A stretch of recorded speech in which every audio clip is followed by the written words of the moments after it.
Crack open that bottle of wine. Grab your favorite glass, pour a couple of fingers of scotch in it. Get that stick, light it, and blow. It's time to hang with Steel Sharpens Steel after dark.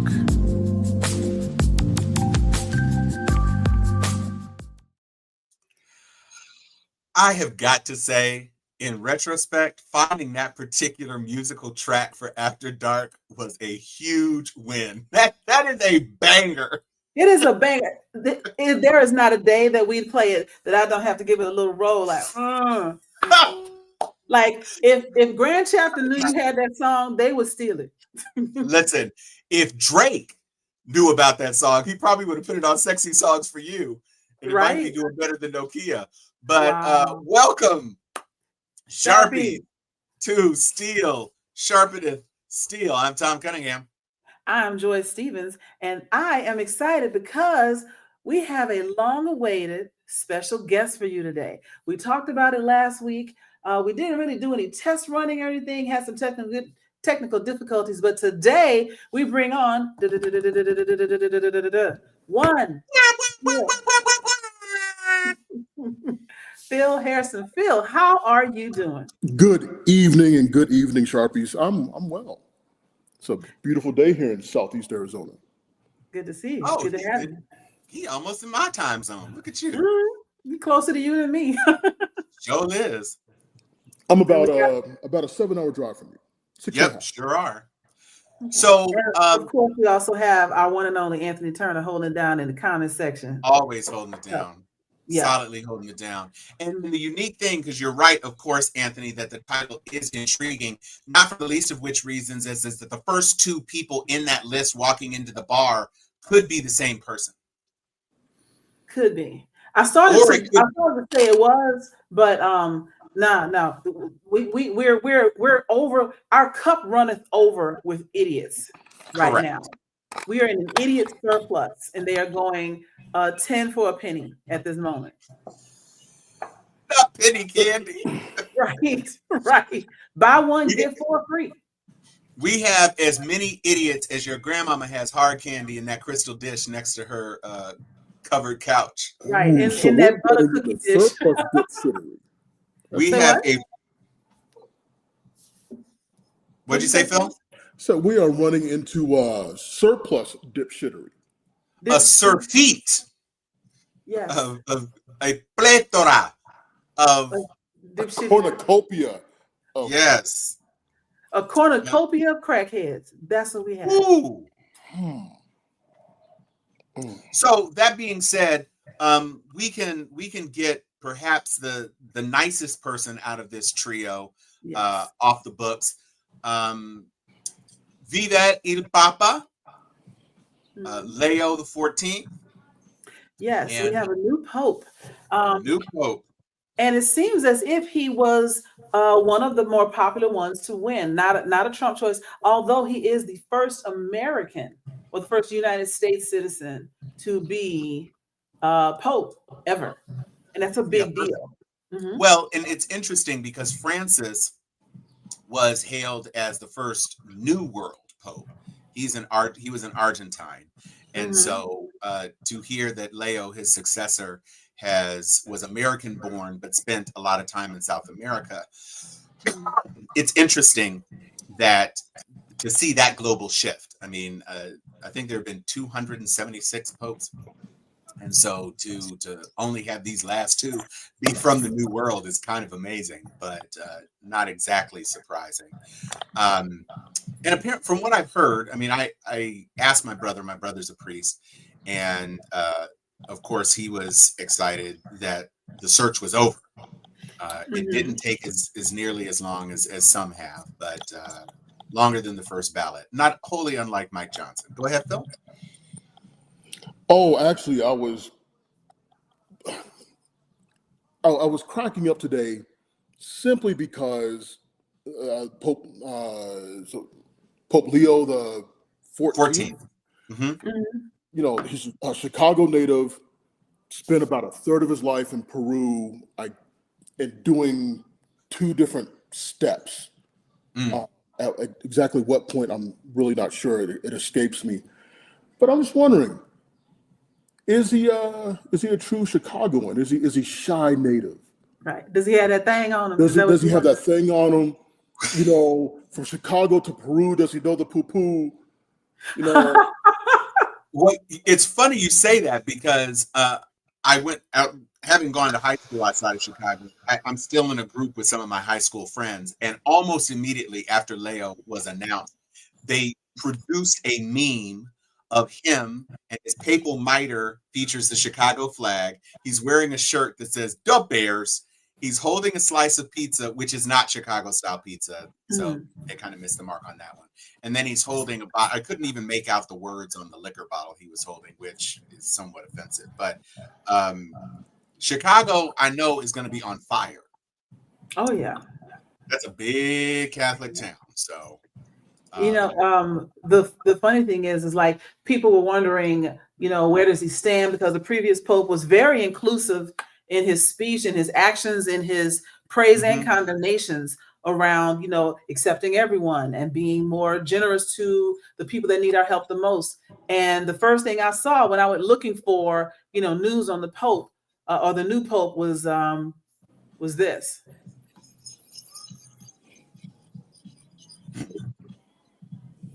So he apparently, before he became, when he was still Cardinal Provost or Prevost, he put out a few tweets that basically was like, JD Vance ain't shit, in the most politically correct papal way. But now that he is Pope Leo the 14th, that's coming back up. And so people were wondering where he's still in his politics. And honestly, I believe that had he been, first off, he had been a Trump supporter, he wouldn't have been a Catholic anyway. But I also believe that people may have seen in this moment in time, his appointing to, or his election to be Pope almost feels like a David and Goliath, Jesus and the devil kind of moment right now, since we are clearly run by the devil at the moment. And here comes the Pope with a ray of light from the same country, that can potentially counteract some of the bullshit that's coming out of here, or at least give people that candle ray of hope to say, we're not all crazy over here. Don't kill us all. Don't hit Chicago, at least, if you come. We have an honorable mascot, the way I look at it. Huh. And if you think of it, this Leo the 14th comes from Chicago, a city that the terracotta terrorist, or Trump, rails against. True. Rails against. There's no better mascot to come out to hail from a place that Trump can't stand. And what the mayor of Chicago was like, everything dope, including the Pope, comes from Chicago. Nice. And that's just a partial quote. I think that's like the first half of his quote. That's what's up. I'm looking forward to seeing what this dude is going to do. Me too. And the splash effect that he'll have across, hey, Sam, that he'll have across a nation, especially representing literally the U.S. Hopefully that's what it remains as. Well, right. The interesting thing too is that there are 1.5 billion Catholics in the world, and most of them are not in China, and most of them are not in India, and most of them are not in Russia.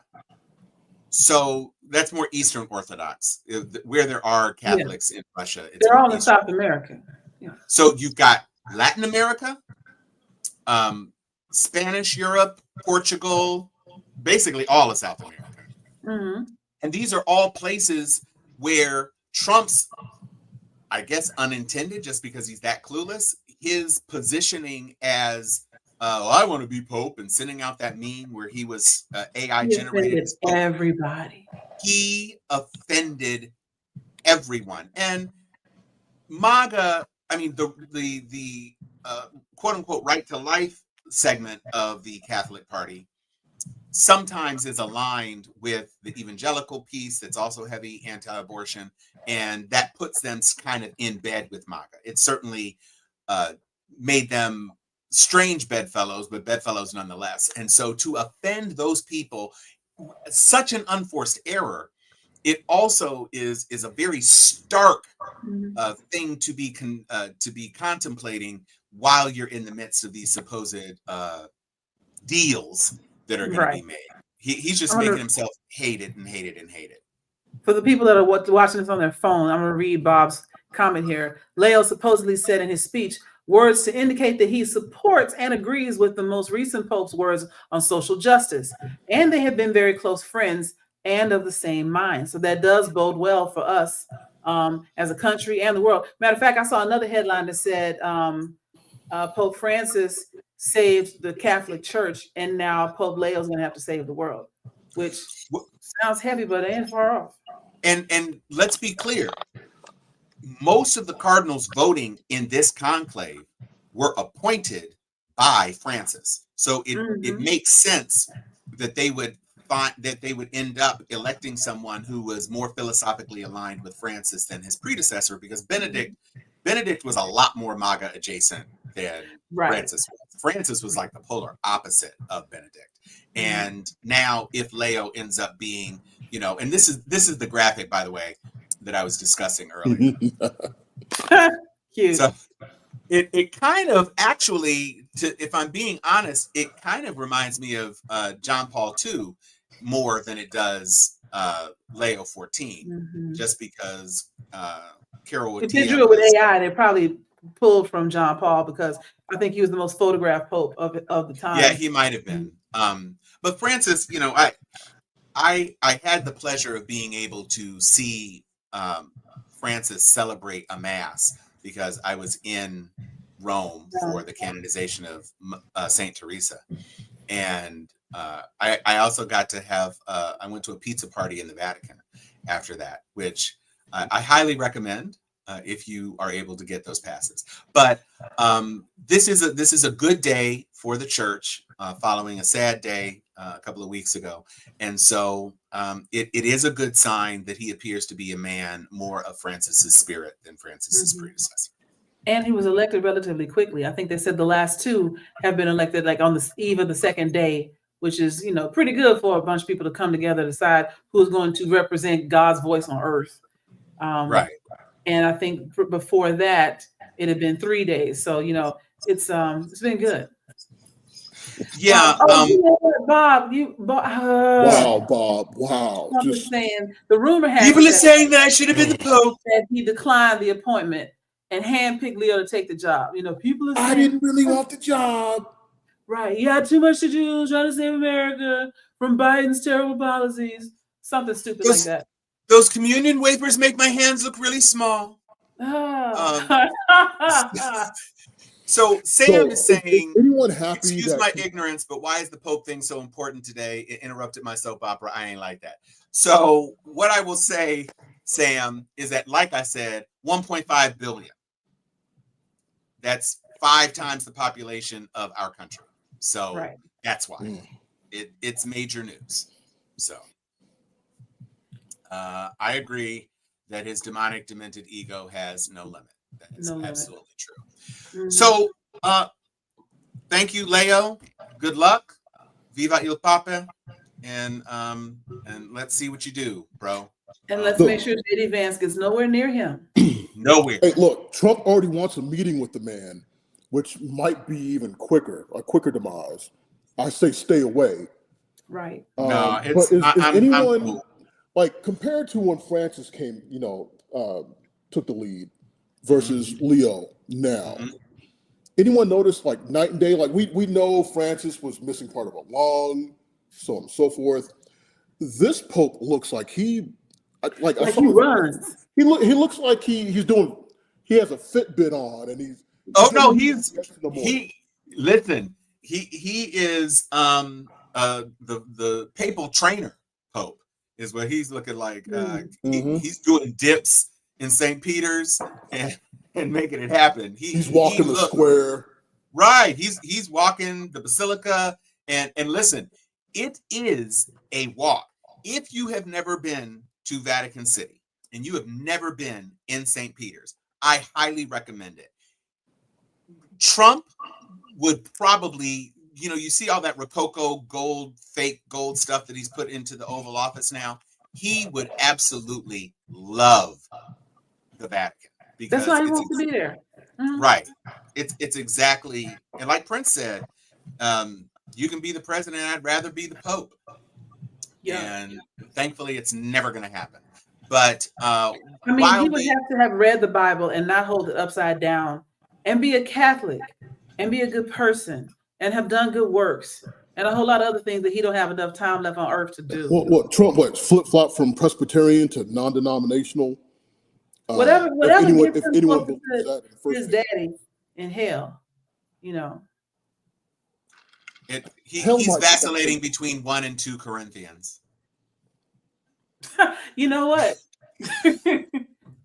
not every couple World Cups. They pick a guy who needs some little longevity there. Wow. Yeah, I don't disagree. That this Pope, and it's not like Francis was a flash in the pan. He certainly served a lot longer than John Paul I. So right. He was a good and faithful servant. I have nothing bad to say about him. And I could not say the same about Benedict. I did not like Benedict.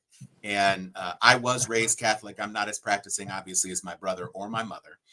But she's very happy. My brother's very happy. And so that, I think, bodes well for the rest of the world and the rest of Catholicism.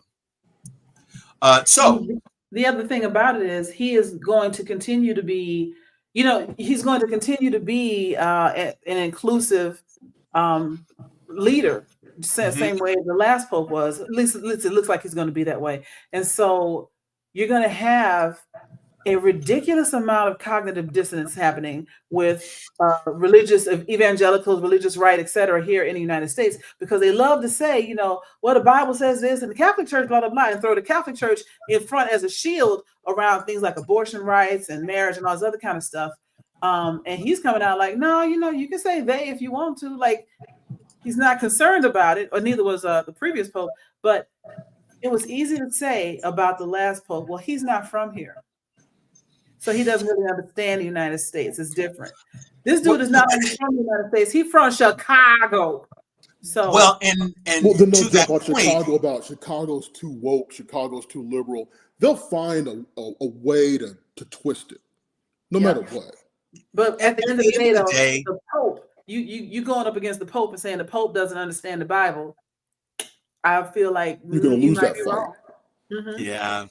And I love that he actually came out and made some comments about not turning away the stranger. I mean, Beatitudes, guys. I mean, there's a whole lot of very nice, very, very nice things in the Bible. There's in the Old Testament, you got a lot of fire and brimstone and God's wrath and killing everybody on the earth and everything else. But as we progress into Christ's teachings, there are plenty of really beautiful passages that support what today would be called woke or progressive or liberal agenda. And so it's nice to see him, staying away from the politics, but just speaking his truth as the vicar of Christ on the earth.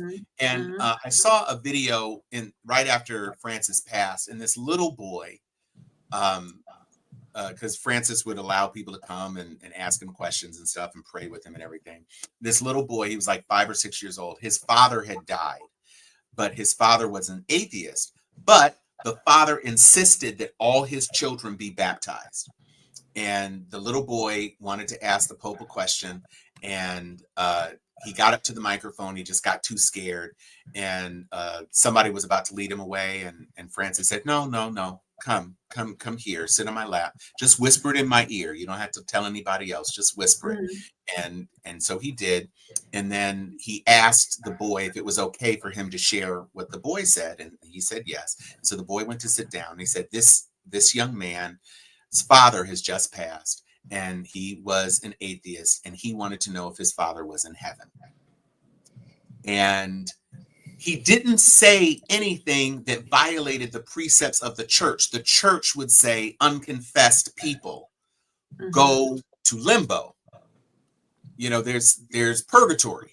Yeah, the waiting room. The waiting room. The But null void. what he said instead was, what a man this must have been for this young child to be able to stand up in front of the world and profess how good his father was. And that he took the time, even though he was not of the faith himself, he took the time to baptize his children and raise them in the faith. And without saying, yes, boy, your father's in heaven, he said, God loves those who love enough to raise their children and be good. And he asked the audience, and he said, so do you think the father has let his, do you think that God's love has welcomed this father into heaven? And the whole crowd said yes. He didn't say it, but the whole crowd said it. And that was it. And it was just such a beautiful way to address this child's concerns, but also to teach everybody in the audience a really valuable lesson about God's love. And I just really loved that. Bob is coming through with the details. Robert Francis Ingalls descends from Louisiana Creoles of color through his grandmother, Louise Baki, born in New Orleans in 1868, and Haitian ancestry through his grandfather, Joseph Martin. Yo, we got a black pope, y'all. He black. He might be Mary-esque from Sinners, but he might be 132nd. We got us a black pope. I'm claiming him. Wow. Now his name is Leo. Now he is Pope Leo XIV. Yeah, right? Leroy. He's Leo. He's Leo the 14th. Right. Wow. Okay, Leo. So we're claiming Leo the same way we claim Mariah Carey. Yup. Oh, Mariah's half, right? Isn't she half? She black enough to marry Nick Cannon, so he's an octoroon. I mean, if you're gonna follow the rules, you're gonna follow the rules. Who? Nick Cannon is an octoroon? No. Leo Francis, yeah. Because he has on both sides of his tree. Yeah, he's got the grandmother and the grandfather. Yeah. So that's two sets of his. So he would be called an or a quadroon rather. Actually, I think is how octoroon. Octoroon, so whatever it is. Yeah. He black. One drop. One drop. Yep. Haiti. One drop. Okay, there we go. Yeah. Oh, and you know Louisiana claiming him. Please. Ooh, cha. You know what, Samuel? Wait, Pope Leroy, Pope Leon, Pope Lionel Richie, Pope Lionel. There you go. You better call on the Pope. Right, but that does explain a lot about his stance, his view. Even if he was removed from those roots, by distance, living in Chicago, that also explains why he's in Chicago, or born there. But you have a different view of the world when you have either been in or adjacent to the suffering of minority populations. So even if he was just hanging with his cousins from Louisiana, he's seen some things which probably led to him wanting to go to South America to be of help. Which, I'm feeling. I'm loving that. That's an extra little tidbit. That's got that Tony Chachere sprinkled on it. Tony Chachere. Is that how you're supposed to say it? Because we've been calling it. That's how Creoles would say. Well, we call it Tony Chachere's, and that's what it is. Is there any other way to pronounce it? Because that's what I thought it was too. Well, it begins with a CH, but we just said Satchery because why not? Right. As long as what kind of letters they don't pronounce it, all they words. I don't care. You could. You ever seen Chapatoulas spelled out? The fuck is that? A who? Chapatoulas. Oh yeah. It's not spelled like it sounds. So he can be Satchery. Yeah, and it could be. It could be Chachere, but there's no accent over the E, so Chachere. Yeah. No, he's not, Samuel. People don't think that. he says it, and people who wanted to vote for him echo that. But I don't know that people. Well, the people who would vote for him as actual supporters will believe anything. But I don't. And there are those ministers who gather around him and, oh Lord, make a way, make a way, make a way, and sow a seed and get you a gold MAGA pin. You know, those people. But those, you know, there's a spot in Dante's Inferno for them. Right. And there, you got a good point, Miss Adita. I think they are trying to distance him from the United States, but at the end of the day, it's already out that he is from Chicago. He's American born.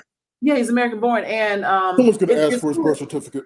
It's too big of a moment to have a United States American Pope for them to be like, oh, he's Peruvian. He did spend a lot of time in Peru, and they're probably going to play up the fact that, I mean, he's American, but he ain't really with us because he's been down there for so long. He's kind of expatriate. But Chicago, Louisiana, Haiti, Creole, Blackish Pope. He got two brothers, Louis Martin and John Joseph. He grew up in Dalton, Illinois. I mean, he's the same color as you, so you know. Oh, I'm not. And he attended the Catholic Theological Union of Chicago in Hyde Park. So he spent most of his life, most of his young adult life, he's American. And say he gave up his American citizenship. I'm looking for black features now. I'm like, okay, maybe a little bit with the nose. The lips, definitely not black lips, but that might be the other side coming through. But that skin is not tan. That skin is melanated. Yup. Yes. Yeah, he entered the Order of St. Augustine in 1977. He earned his Master's of Divinity in the United States. And he did actually serve a Chicago parish at one point. Yeah. So yeah, he's American, and he's hardcore American. Yeah. Congratulations to Pope Leo. Yeah, that's great. He's not a showboat. He's very calm, but extremely intelligent and compassionate. Right. Everything that Trump is not. He is because Trump is the Antichrist. He might be Christ.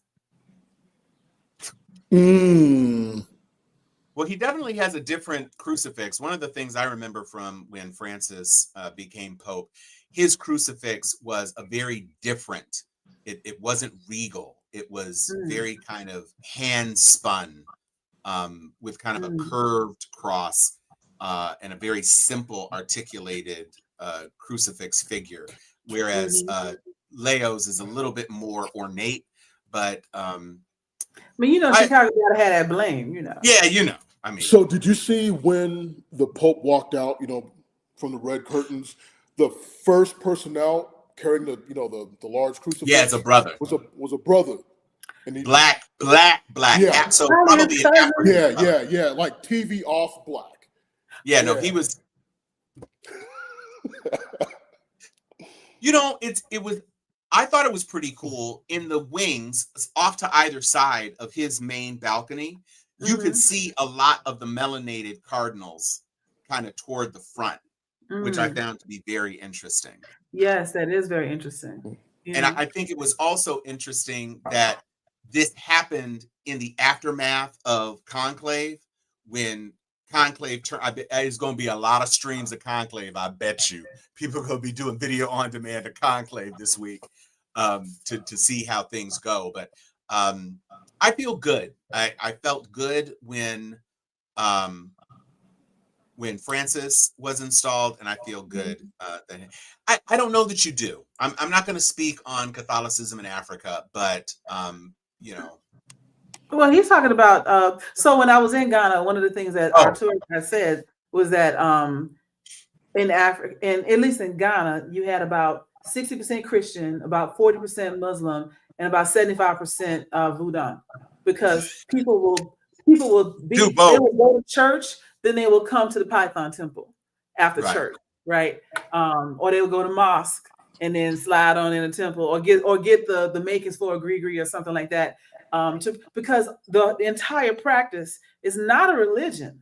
It's more like a wellness practice, and it's about keep protecting yourself from evil spirits, honoring the ancestors in your family line that have gone on before you. They do the same thing we do. They just pour out a little liquor for somebody. It's libations. They're doing the same thing. But this thing about do they voodoo on Trump? They do protect against evil spirits. And since he is an evil spirit, yeah, go for it. Call Ashe. Ashe. Ashe. Every day I wake up and I'm just disappointed. Oh, you want more disappointment? Would you like some more disappointment? Sure. So Trump appointed Jeanine Pirro as a top prosecutor in D.C. Nominated her. Oh, I don't. No, it says appoint. The last thing I read he's appointing her as interim because he had to withdraw his other nominee because Tom Tillis from North Carolina said he's not making it out of committee. Right. And since he's not making it out of committee, housed with Nazis, but she's no different, but sure. Yeah, Jeanine Pirro's worse, I think. Yeah. But at least it would get her off of the 5. Yeah.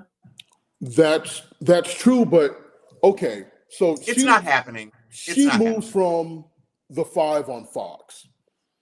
And then you have what? OAN taking over or incorporating itself into the Voice of America? It just kind of bounces out to me. I don't see this moving forward. You don't think it'll happen? Stunt casting from Fox News. Hegseth has been a disaster. Yes. Hegseth's wife, Hegseth's brother. All of these people, you've got to actually be able to do the job. And, no offense, I know plenty of people who enjoy a good glass of wine. Jeanine Pirro doesn't sound like she is able to. She got an IV drip. I'm not saying she's an alcoholic. I'm saying that if I drank the amount of wine that I've seen her drink on a repeated basis, my friends would call me an alcoholic. Yeah, I thank you for bringing that up, Phil, because I was not aware of that. I just don't see it happening. His stock has never been lower, and when he's got this big, beautiful bill, which is not going to make it through because he can't put it together. Yeah. Mike Johnson is terrified, and he's got this trade war. Somebody is going to be like, nah, we need somebody serious. Mitch McConnell ain't voting for her. No. She's MAGA holder. That's exactly what she is. Well, I'd say she's more MAGA Kathy Lee. I didn't think Hoda was as much of a lush as Kathy Lee. Okay. So since I like to soak myself in everything good, bad, horrible, but like I love the shit show. I drink from the cup, and the IV and all. What do you think about the Oklahoma school system now teaching conspiracy theories focusing around the 2020 election moving forward? I'm glad I don't live in Oklahoma. It is now high school curriculum. I don't think talk it's about last. The patriots who stormed the Capitol. All that, yeah, it's all part of the curriculum. It's more than it's not just Jan 6. It's they rewritten history. So now what? Black people came here looking for a better life and all that shit. There's that, but just focusing on the 2020 election and the laws, right. And they're talking about it's rigged and everything. Yeah, was it rigged? What do you think about this, that, and the other? And it's going to be wild because they're not making our future kids dumb. These kids are dumb right now. They've been dumb for 10 years already, and they're getting dumber. And yeah, Oklahoma's ranked 49th, probably behind either Mississippi or Florida or West Virginia. Yeah, one of them. Oklahoma, where the kids are dumber than the rain. Yeah, we're not gonna see anything change until we are done with the leadership of the current leadership of this country. And 2026. I'm still holding out hope for 2026. It looks like we might make it. I was not confident that we would make it as a democracy to 2026. I'm still not confident that won't be a rigged AF election at every level, just because the people that need to stay the course are exhausted. and the people that are just voting, writing in Homer Simpson and whatnot, are just nihilistic. They just don't care and want to let it all burn down. And so, yeah, the midterms is going to be our chance to flip the House, maybe balance out the Senate, and start actually trying to impeach this turd. Like that's what's got to happen. Well, and the good news is that in your state, Joy, Governor Kemp is not going to run for Senate, and Kemp so is the like, person. nah.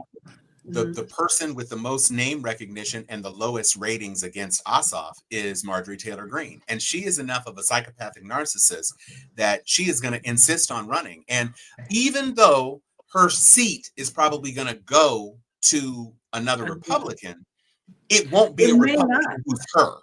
It may not, because It might not.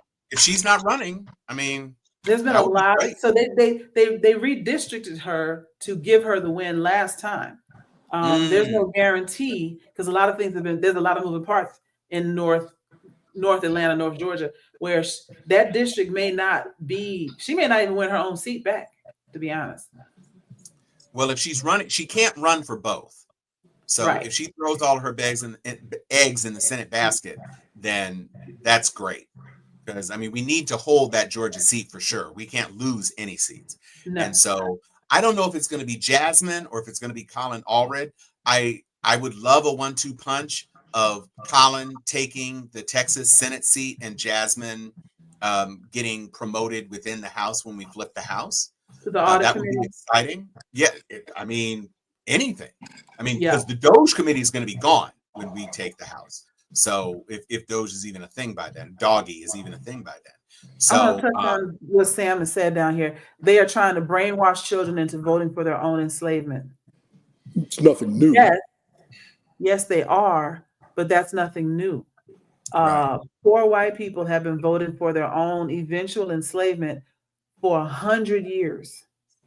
Oh, yeah. 140 years, as a matter of fact.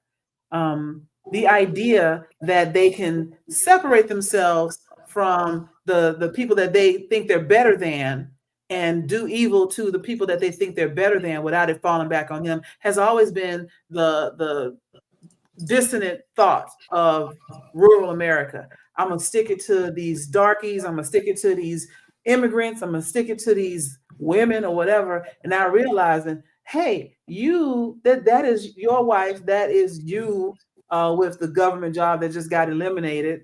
That is you that needed the veteran benefits that you no longer can get. That was you that had medical stuff that you couldn't afford to take care of. You did all of this on your own, and now you have nothing. You voted against your own. You voted for your own enslavement. They're bringing back company towns.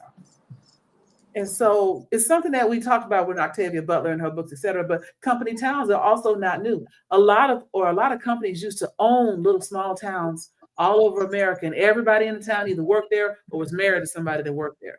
And the owner of the company was the mayor or the chief of police or had them in his pocket or whatever, and we're headed back that way. That's why all these rich people are riding Trump's jock like this. It's not because they believe in what he's doing. It's not because they think they're going to get super rich. Well, it is, but not just on the stock market. People want to own chunks of the United States. Elon has been the most flagrant about it, but they all want to do it. Kind of like a feudal lord. Oh, not kind of like exactly a feudal lord. Exactly like a feudal lord. You know, it's funny. Somebody was critiquing the Democrats for using the word oligarch because people don't know what it means. But what I would say is that people understand more about context clues than they're given credit for. When you use oligarch, just like they don't know what woke means either. They just know that when woke is used, it means something bad. So would you rather they be called robber barons? I mean, is that easier to understand because the word robber is in it and baron implies a little princeling? You know what? It might. Then that actually might be a better way to put it. To start calling them robber barons, because now it sounds like what they're doing, which is stealing from you and trying to be a baron. That might actually be a better word. Okay, so Jasmine Crockett, Representative Jasmine Crockett, please introduce and Bernie Sanders and AOC, robber baron instead of oligarch. robber baron instead of oligarch. See I'm if that. gonna tweet that at Jasmine when I get on. Not tweet. Listen. I'm gonna send it to Jasmine on Threads when I get off Yeah. here. Like, Jasmine, start calling them robber barons again. Come on, get your Sarah, get it together. Mhm. And here's just a little thing, just because I found it. The Pope. So Very we can move on from that. So while we're talking about the dictator, a couple of things happen, and none of it is good for him. Just a couple. The signs of his mental deterioration are escalating, and of course, Fox and friends aren't talking about it, but it's become a real talking point in other media. Not like the New York Times, the like newspaper foreign media. record. Yeah. But people are talking about it. And he had a really, really bad meeting with Carney. Couldn't help himself in talking about Canada as the 51st state when Carney won by saying, hell to the no. We're not doing that. He couldn't help himself. And Donnie $2 with, maybe the kids only get $2. They don't get $30. Nobody was getting $30, Donald. No one was getting $30. And they get 2 pencils instead of 250. Nobody had 250 pencils. I have been buying school supplies for my kids for 17 years. I never once bought anything more than a pack of blue pens, a pack of black pens, a pack of pencils, about 7 spiral notebooks, and whatever else it was. It wasn't an excess of things. You go through pencils when you use pencils, even mechanical pencils, you go through the leads. Nobody is hoarding Barbies like that. You know, that brings me to, like, there was a guy that I used to call friend when I lived in Houston. I don't talk to him now.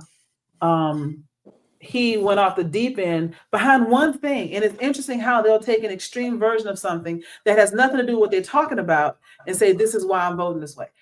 He wanted a drastic reduction in education funding because he said the money was being wasted. And I was like, where do you see money being wasted? What are you talking about? And his answer was, they got a rock climbing wall at UT Austin. And I was like, and he goes, so you know how much money a rock climbing wall costs? It's like $1 million for a rock climbing wall. That is not a good use of taxpayer money. I was like, you said UT Austin. Yes, I did. Okay. UT Austin has a ridiculous booster program. They got a lot of rich alumni that probably bought that rock wall for the school. You know, it's not something the government spent money on. And even if they did, every college isn't getting a rock wall. That is not how you use that money is dog ear for specific programs, and that's not one of them. So you saying you're going to vote for Trump, and this is back in 2016, you're going to vote for him because you don't want them to have a rock wall, is quite possibly the stupidest thing I've ever heard you say. That's the last time I talked to him. You know, but and meanwhile, what's his name? Brett Favre. Was it Brett Favre that stole money from the Mississippi welfare fund for his daughter's damn thing? Wow, Melania is ghost.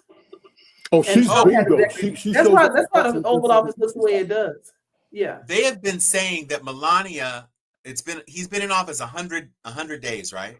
100 plus days. According to White House records, she has been in the White House 14 days out of 100 plus. Wow. That's 14 less days. than 15%. I mean, that's craziness. That's your wife, bro. No, it isn't. She's a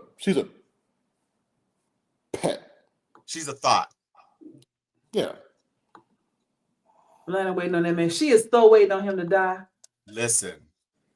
Remember, she need to hide his heart pills and bang him into oblivion. But then he'd have to actually be able to work. He'd have to actually be able to get past the labia. So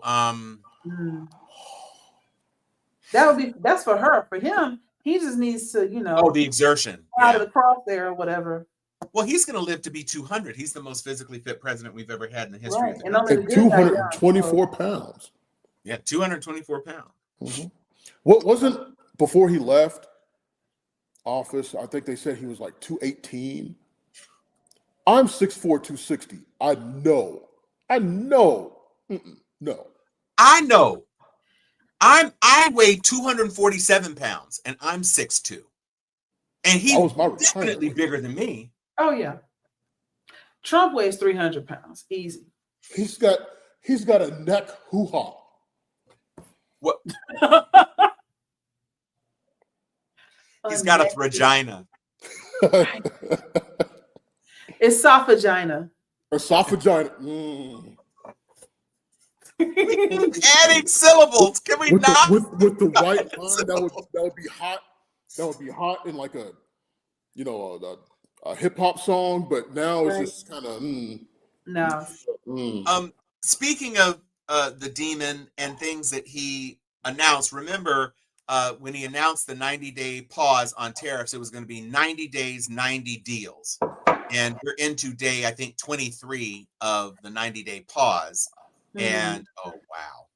And he has just announced his first deal. So let's look at the headline from HuffPost. Trump boasts of new deal that triples taxes on Americans buying British products.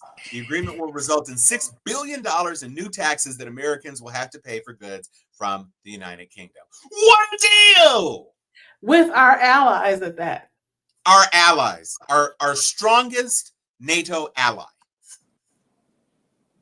which technically should still be Canada. Blood. Yeah. You know what is actually hilarious about him and his dissing of Canada? I can't. Wow.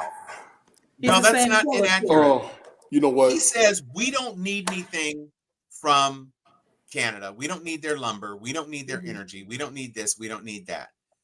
Canada imports more American products than any other country. So do your farmers need to sell their soybeans to Canada? He doesn't think about that. Their wheat? I don't think he cares. He doesn't even realize that his biggest own products that trading he's partner. dumping. He doesn't realize that every product he sells comes from China. He doesn't even think about that. Never crosses little tiny mind. He's going to lose money on every hat he sells on that website. Yeah. Unless there's a carve out. I mean, there's already a carve out for things like solid state drives and stuff, which is probably something that Apple and some of the larger electronic.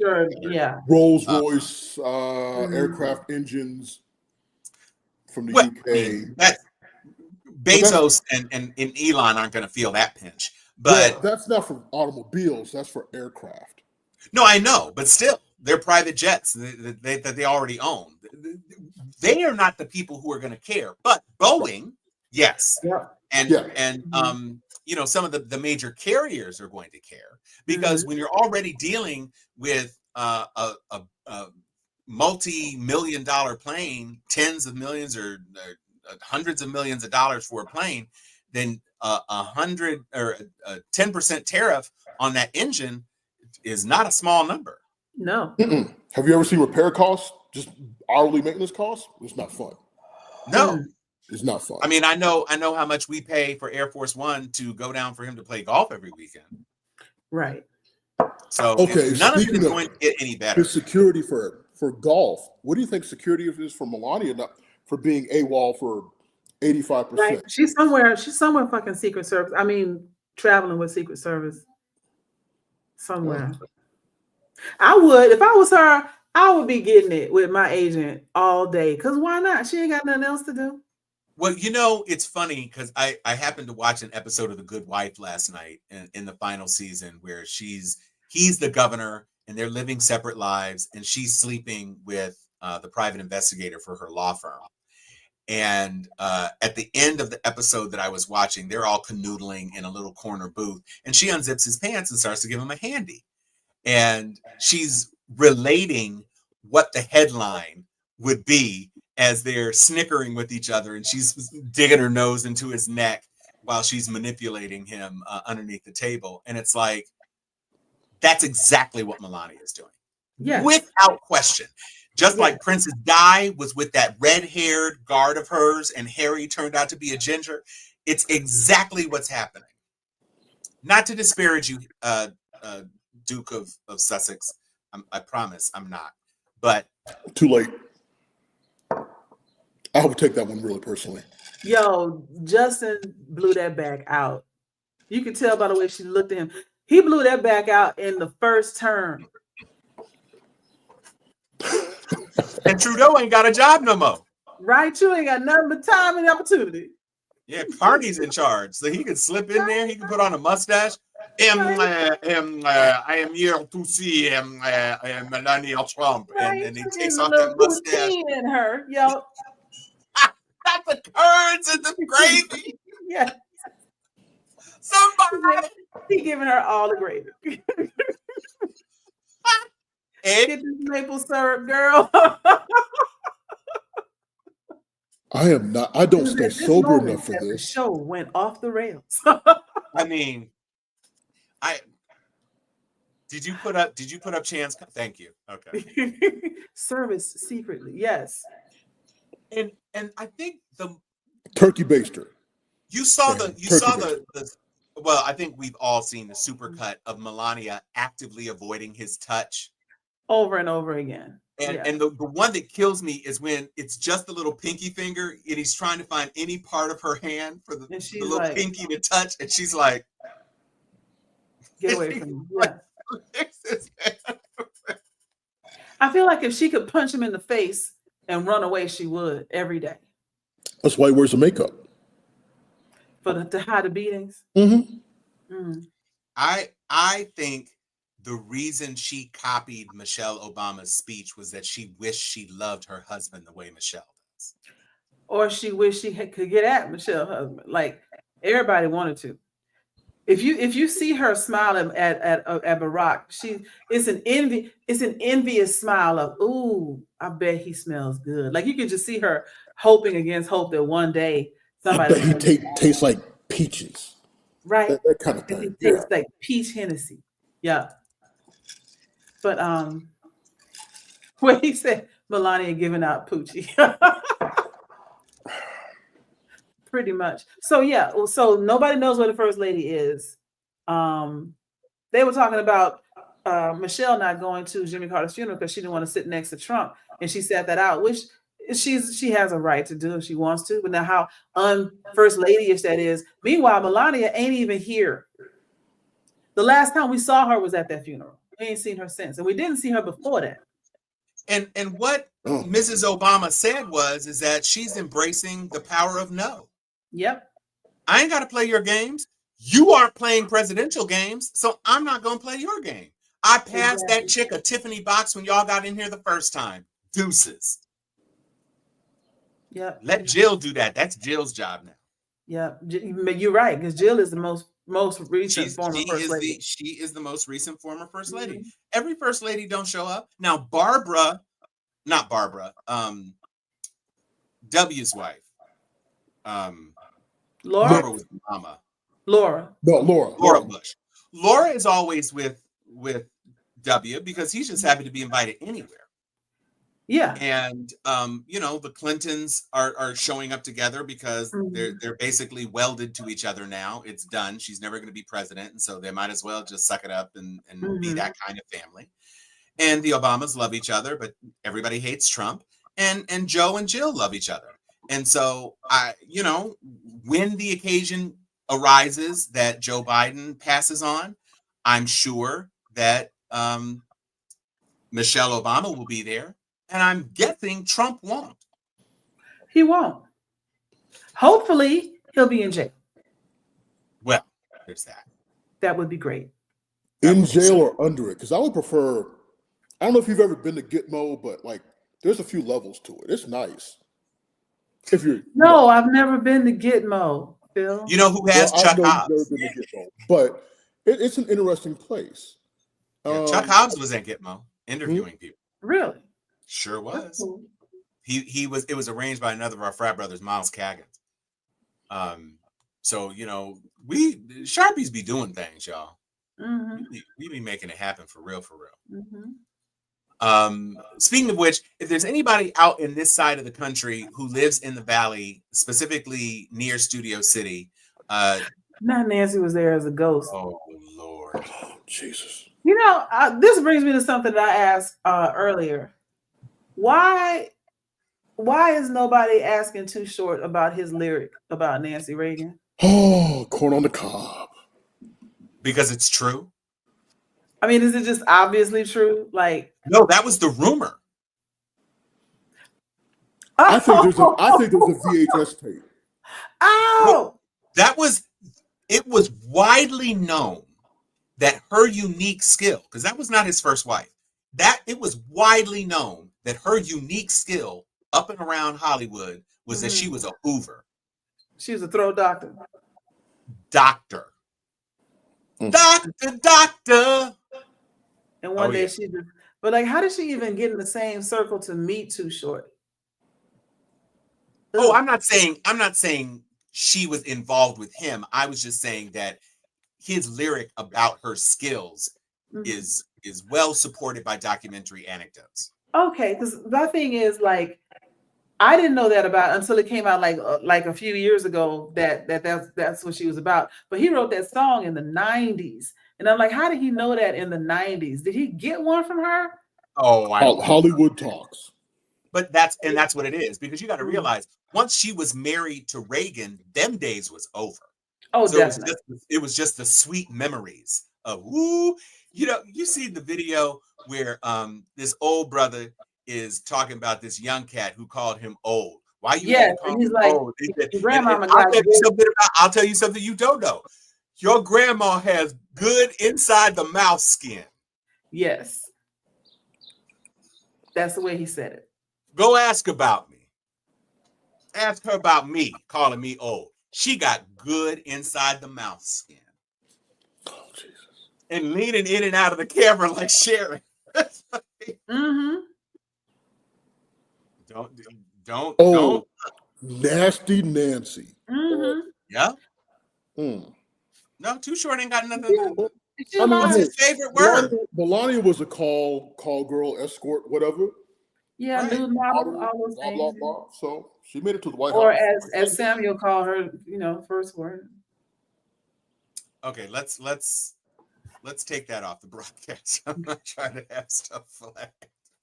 But she don't care. She knows what it is. She had a shirt on that says, "I don't really care, do you?" She don't care. This is an entertainment show. Nothing on here is serious. Until it is. But yeah, no, we're not gonna put that back up. But the last thing I want to talk about is for the title, a dictator, an idiot, and a pope. We talked about the pope. We talked about the dictator, who is also one of the idiots. But the last one I want to talk about is this guy right here. Oh my God! Oh my God! Epic meltdown! Oh, it was great. Seen here trying to phone a friend in his inner ear Bluetooth. Wait, go back real quick. I want to see his full name. Hold on. Kashyap. Is it really Kashyap? Yeah. Yes.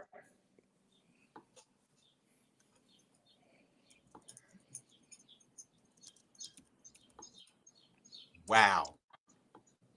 Oh, come on, Tom. Wow. I thought you were going to say something more prolific. Right. Yeah. I'm just saying, I'm now looking at his entire name, Kashyap Pramod Patel.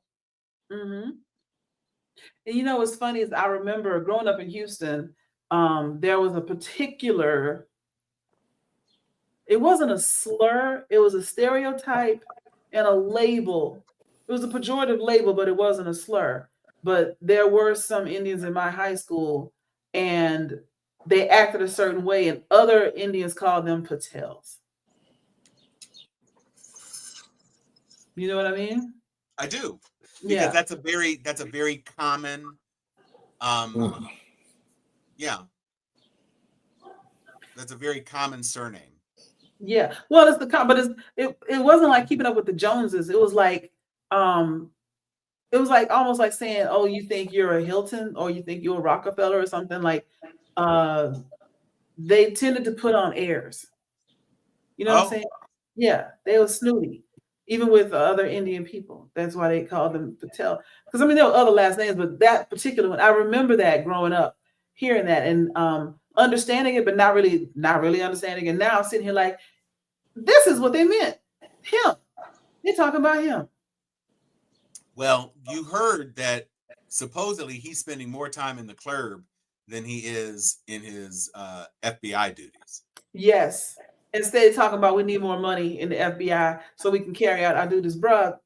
Your duty is not to that booty in the club. Like, you need to go do your job.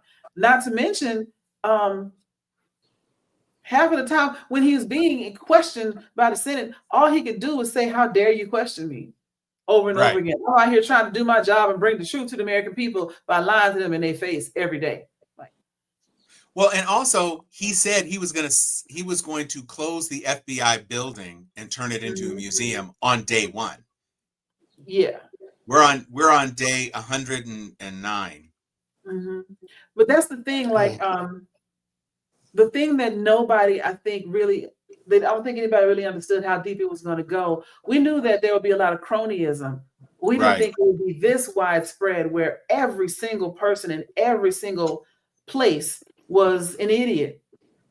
An unqualified idiot. An unqualified idiot. I know plenty of qualified idiots. And I mean, because if you think about it, any business being where they are. If you think about it, like most recently, a lot of presidents, the things, the offices and the appointments that Trump has made, some presidents just leave it alone, like, it's running fine, leave that guy there. You know, they've seen presidents come and go and so on and so forth. Right. But he's just cleaning out everybody, and it's not draining the swamp, it's replacing the swamp with shit. Right. You know? Like, we're gonna get even worse. Who's the only qualified person really that Trump has that he appointed? And that was almost 10 years ago now. That was Jerome Powell. Oh. Yeah, he knew what the hell he knows what the hell he's doing. Because he did bring in originally some serious minds. And now it's just like, that's the thing. So and he still wants to blow that up. Even if you appoint somebody that's different and closer to your ideology, they usually have a staff around them, some checks and balances somewhere that, allows it to still function as a part of the government. But he's fired everybody in their whole department and other people, and all the way down the line, down to the individual contributor level workers. People texting him, tweeting him on Instagram and on Facebook and on Twitter, talking about, please don't take my job, I voted for you, all this kind of stuff. And there won't be anybody to balance anything because he is gutting everything. And you can't balance what's not there. There's no, running back and trying to figure it all out. Once it's gone, there'll be no infrastructure to return it. Like, if I go to an office building and just fire everyone, I can't run that building again. And if other people come into the empty building and say, well, let's put this back together, they don't know what it looked like the first time. They don't have any understanding of how things really work, because the government is a quagmire. Yes, there's a lot of weird things that go on, and there's a lot of bureaucracy, not necessarily waste, but a lot of bureaucracy. And some of it is straight bullshit. But burning it all to the ground or gutting it all and then not having any plan to replace it other than Elon's gonna do it privately, this is how it ends. And they're actively erasing the historical documents. Yes. I have to believe once you get rid of continuity, it's all over. Well, I think and I was about to say, Chan, in terms of his current appointments, Rubio is not a complete idiot. He's just a feckless sycophant. Yeah. And so the fact that he's willing to play along with this in his 4 jobs, he's basically got 4 jobs right now, is an indication that we're not headed in the right direction. But the thing that is most concerning to me, if anybody's watching The Residence on Netflix, The Residence is a battle between, as the chick from This Is Us says, we are the house, they're in the house. So you got new booties who come in every time, but we are the staff that keeps this bitch going.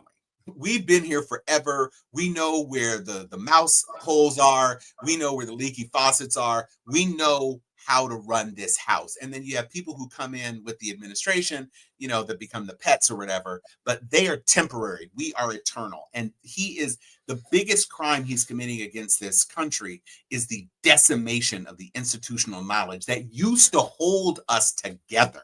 Right. you used to have that bulwark against foolishness and tyranny, because we found out over the years that it's really important for continuity of government. That's why we have always, up until he left office, had a peaceful transition of power, because you had people in place who were ready to do the job. And Project 2025 wants to get rid of all that and replace it with unqualified, undereducated people who will kowtow to the whim of this tyrannical asshole. And that's what our real tragedy is. Because I think Phil is right. If it's totally gone, we know that government underpays people. Government people stayed in their jobs because of a sense of duty and the security that they weren't going anywhere. If they had to go get jobs, they're not taking a pay cut to come back and process your Social Security checks no more. No. So it's generational damage. Generational damage done in 100 days. Insanity. You know, it's like Anthony says here, it's a quagmire of corruption and incompetence. No concept or any semblance of a plan. You know, it's just total chaos. And then, of course, you have Sam, Patel Hotel, Holiday Inn. That's if right. your opponent's acting up, switches, don't vote their ass back in, for sure. But again, we have to be able to hold meaningful elections in 2026. Yes. And I'm hoping that this is, again, people wonder where Black women, how come we're not showing up for protests, et cetera, et cetera. I saw it written best, and I could not have said it better myself.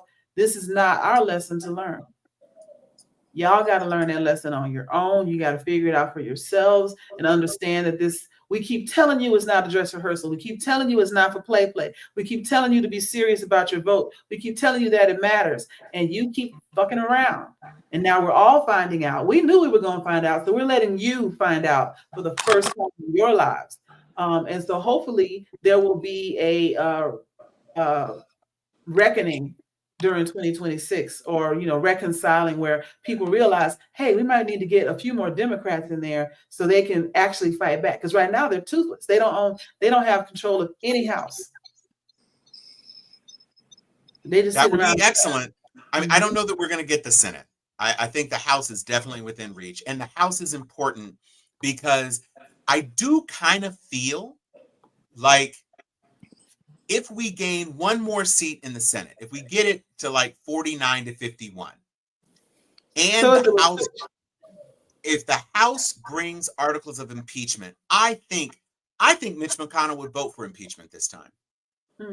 He would have to, because he's leaving. He doesn't have anything to lose. True. I think he would vote it. And his wife, you know, his wife is salty because she got family in China who are importers. She's salty as hell. So I think if Mitch McConnell comes out after they pass articles of impeachment in 2026, if Mitch McConnell says, I'm voting yes, and granted, Lisa Murkowski, all these people who say they're afraid, can you imagine if we actually got those 60 votes? It's not impossible. It might be impossible. Because people it's improbable, but it's possible. Yes, it is possible. There's a lot of people that are sick of him, but don't want to be the first one to jump out the plane. Right. You know? And Mitch is already there. Yeah. And so, you know, Tom Tillis, maybe, because by then, his experiment will be shown to be a disaster. Plenty of people will be willing to throw him over by the time 2026 comes around, especially if the House flips, and especially if, you know, one or two senators lose their seats. It will be interesting. Damn. Chan, are you ever going to come on the show, Chan? Yeah, I feel you, Sam. We're all ready to go. I'm taking a break myself. Yeah, my knee is aching. I'm feeling very 56 right now. So I'm not used to sitting still this long. Exactly. And I'm retired. I've got nothing to do. Wow. I've never sat in this chair this long at this spot. It hurts. Really? I don't like it. Well, we can wrap the show up. We ain't gotta stay here. We sure don't. If you are again, I beg you, I don't know why you would not have seen Sinners by now, but be well aware. Sinners is performing a lot better than Thunderbolts.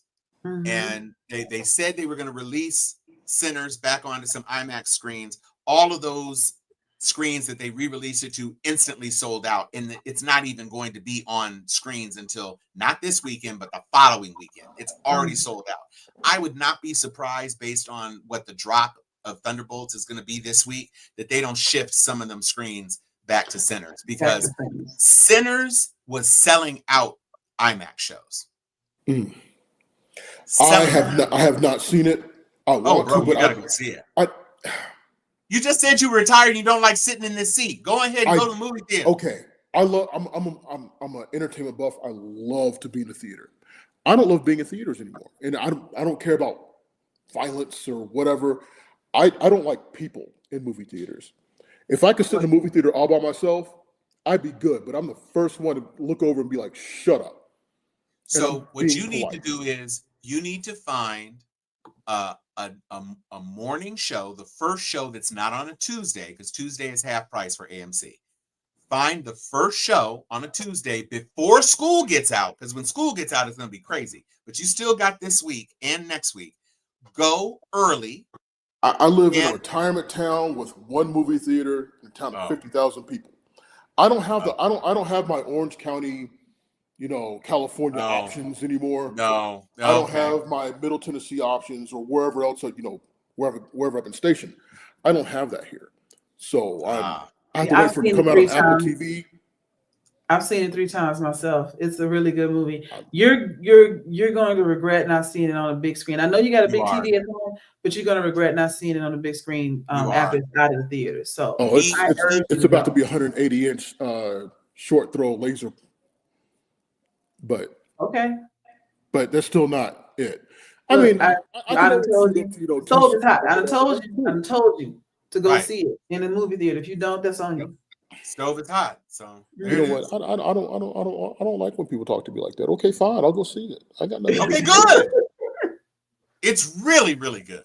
It is really, really good. I'm going to see it again this weekend because there's some of my chapter brothers still haven't seen it, and so I said, listen, if you haven't seen it because you haven't had anybody to see it with, I will see it with you. So I'm gonna see it a 4th time. I've got almost the whole thing memorized at this point. So once you see it, you can ask me anything. I have dissected every line of dialogue in the movie. I have been in an argument with this chick in one of my groups who's she keeps slandering Grace, and I've been trying to tell these people, first of all, you all are acting like this was a real woman. She was written to do what she was supposed to do. Ryan Coogler needed her to do that because it had a particular purpose. Stop slandering that person and understand the story would not have been as good if it didn't happen the way it happened. That's what made it special. It was essential.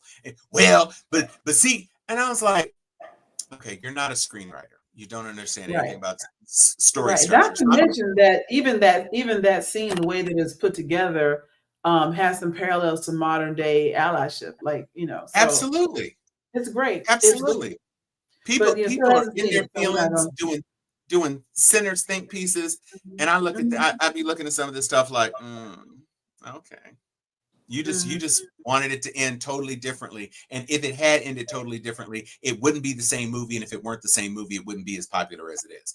People love the movie for what it is, not for what you think it should be. Exactly, that's what it's. Man, listen, stop. So in conclusion, go see Sinners. The entire Republican party is taking us to hell in a handbasket. Jeanine Pirro's a lush. Jeanine Pirro is a lush. Marjorie Taylor Greene is a allegedly flipping idiot. And Pope Leon is kinfolk. And with that, I'm Tom Cunningham. I'm Joy Stevens. And I'm Joy Stevens. And this is Steel Sharpens Steel. See you next week, everybody.